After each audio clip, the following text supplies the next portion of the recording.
Inhabitants of Equinox, welcome back to another episode of Major Minor. I really did like the last episode, it was pretty good, and I guess without further ado, let's get right back into the game. Right back into File 1 on the Bullet Train. I was immediately shot back to my own reality, or at least the reality I was comfortable with. But now I know one thing for sure. That really happened. The Ark wasn't just a dream. Sorry, I was scratching my ear. He actually gave me some sort of power. I have no idea what to think right now. The confusion inside of me intensifies. It's like millions of voices are fighting in my head, trying to make sense of everything that happened. Hey, are you coming? Tila stands before me, his luggage in tow. I notice that I'm also standing up. It appears that my body had just moved on its own, almost like something momentarily took over. Did I say something wrong? Gosh, I need to watch my mouth. I tell him that he did nothing wrong. I let him know I was lost on my own train of thought. He seems to giggle as if this was a pun. Train of thought. I decided to take the credit for it, perhaps in an attempt to ease my inner turmoil. At least he waited for me, or I'd be clueless right now. That's the last thing I'd want to be. Alone and confused in Tokyo. Bad combination. I apologize for the delay as we exit the train. Fright looms over me for the rest of the day. Whatever happened tonight would change everything. And it fades to black. Earlier that day, in the courtrooms of Terra. Where's Terra? A planet far from Earth. Terra is another word for Earth. Wow, game. Yet closer than was known to any.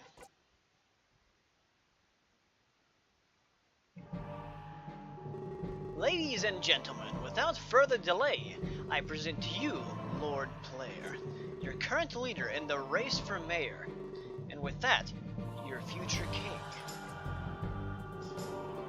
I've been his humble servant for years, and through that I am certain of one thing: he will bring Terra to an age of prosperity. Come now, Riley, you embarrass me. I'd rather speak for myself. I'm flattered, but they need to hear me. I shall speak of this prosperity on my own.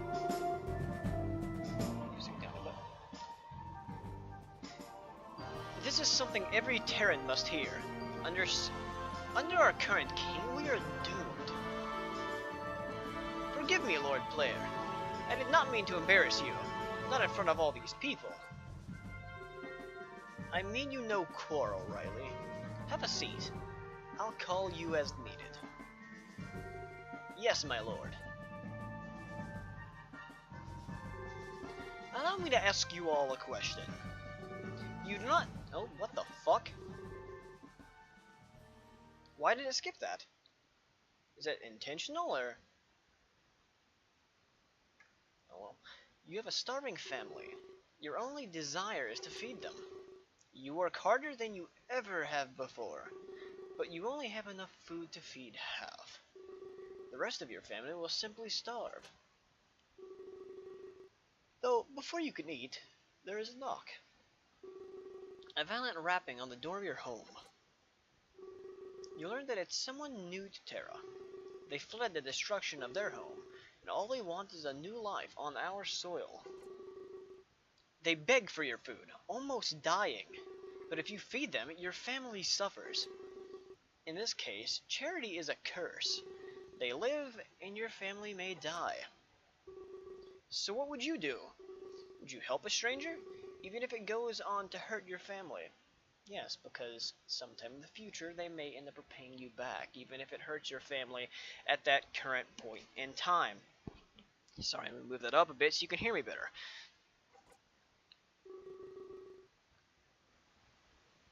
I believe I know what your answer is. Why would I let my family die?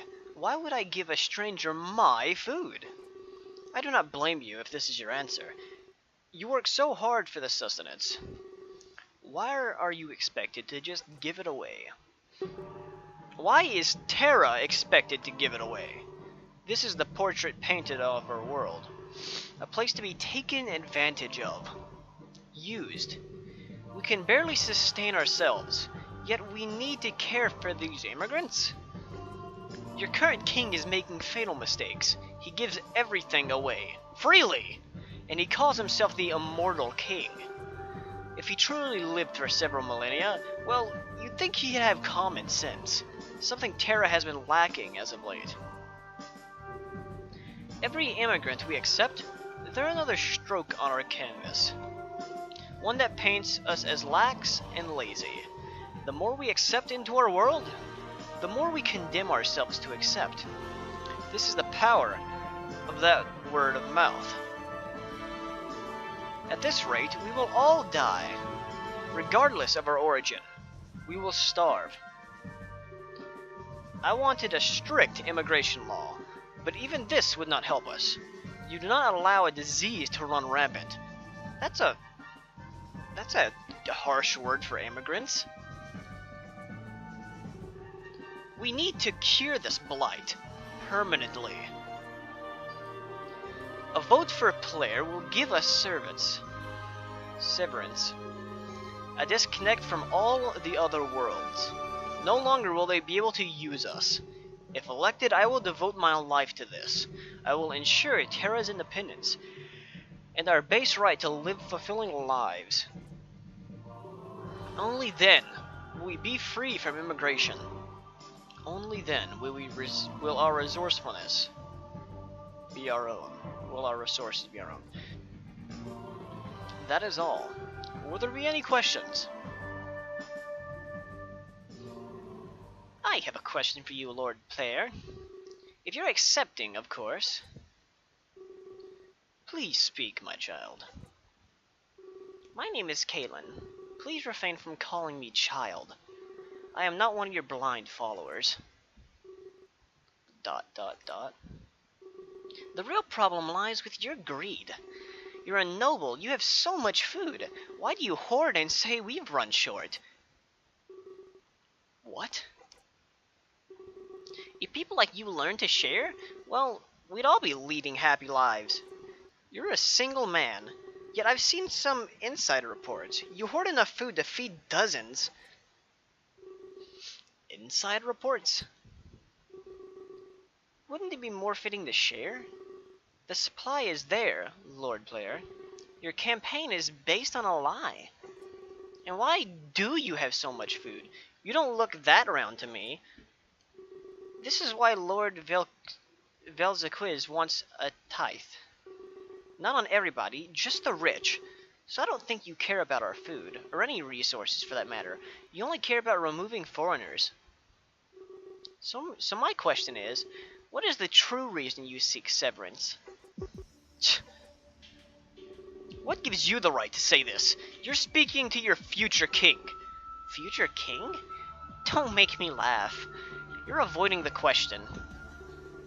Where is your proof? Accusations require evidence, Kalen. Something I'm sure you don't have. I laugh at this notion that I'm hoarding, especially enough to feed dozens of people. I know the importance of giving. I would never keep that while others starve. Really? You fooled me. That story you just told everyone? It was about not sharing and giving. I asked why you seek severance, and you go on and get this defense? Your hatred speaks volumes, Lord Player. There's no need to discriminate here. Everyone deserves food and shelter, not just those native to Terra. I seek severance to be independent. I only want to share amongst our own. I don't want a reputation of charity. I want Terra to thrive on its own. If we keep giving things away, we only give off a bad image of ourselves. Well, even if you did achieve severance, we'd still be full of immigrants. Not only that, but their descendants too. How does this make you feel? Simple. We'd establish a new Terra. One we are served. Once we are severed, we'd all be natives. We unite as one self-sustaining world. Funny you should bring that up now. Rebranding our entire world? You think that'd be part of your campaign? Typical politician, making things up. Turning all the negatives into positives. I'll give you credit, but I'm not fooled. I ask again for proof, child. Fine, your servant Kabu has all of it. He provided a particular shipping manifest. It should be all that we need to provide this.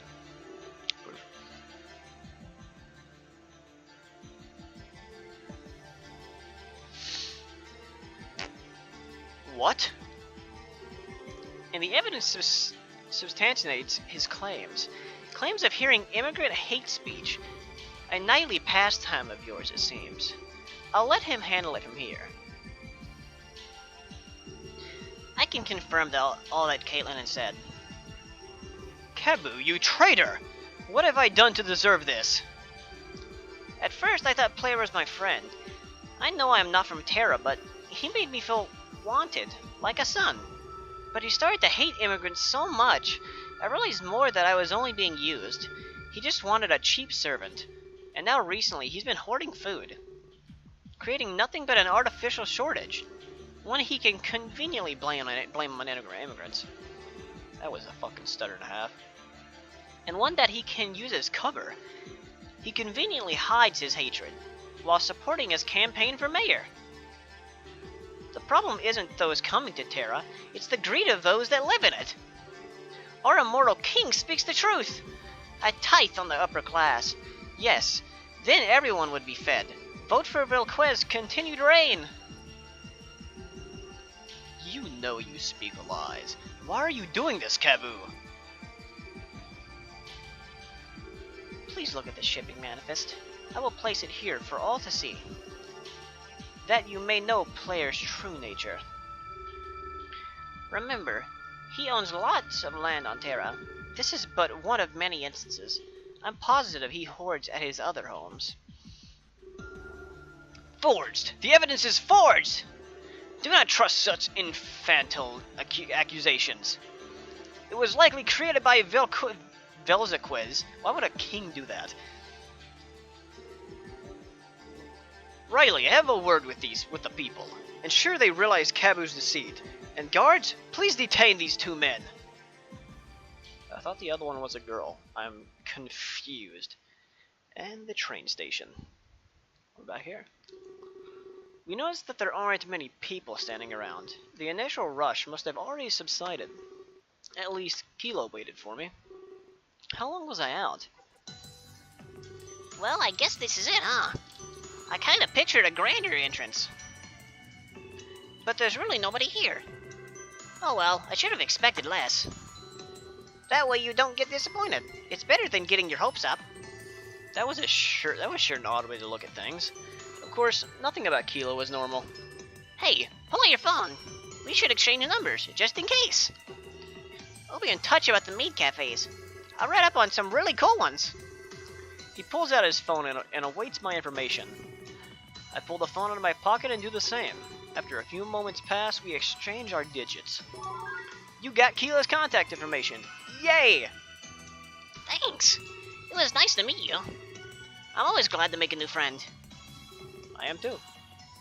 He starts to scurry away. I hope he's a texter. I hate getting phone calls. It seems so weird. Our generation is definitely hooked on text messages. I wonder where I'm supposed to go. Rook never gave me detailed information. I expected he'd be right there when I get off, but I don't see anyone at all, actually. I quickly turn a corner and bump into a helpless woman. Hey, watch where you're going, will you? I step back and immediately apologize. I tell her I was just looking for my friend Rook. I explain the fact that I'm a foreigner and... Foreigner? Oh, so am I. But I'm no I don't know how to pronounce that word. Concierge? You should probably tell your friend to meet you in the atrium. She points towards a large open area. I guess that's a good enough landmark. I thank her and start to follow her direction. Before I can get too far, a hand grips my shoulder. Oh no, could it be that man again? Please, just give me some peace and quiet today. Hey. Are you so lonely that you've taken up talking to yourself? That's weird. I'm extremely relieved. For a moment I thought it might have been that man again. But no, this must be Rook. What does he mean by talking to myself? Whatever. I'm glad you're here. The PA speakers mention possible delays, and that's not something I can tolerate. We're on a strict schedule. STRICT. I think this guy is gay. Strict. Adjective. Acting in close comforty to requirements or principles. Ever heard of that word before? Wow, and I thought Kilo was a character. Although I guess I would be a little upset if he was boring. No one likes to stick in the mud. So where's the other one? I was confused. I wasn't quite sure what he meant. I asked him for a clarification. The other contest winner, I mean. You were supposed to be together. Wait, what?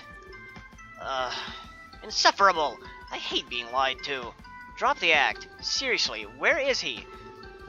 I tell him I have no idea what he's talking about. I didn't meet anybody on the train except for Keela. Wait, could that mean... No way! Out of the shadows, someone shuffles towards us. Hey, you two! You were watching us? That's exceedingly creepy. What a group. We have ourselves a stalker, and someone who talks to themselves too. I don't really get what he means. I was clearly getting directions from that woman. I wasn't watching you. I wasn't watching you. I was just shy. And hold on a second. You're the other contest winner?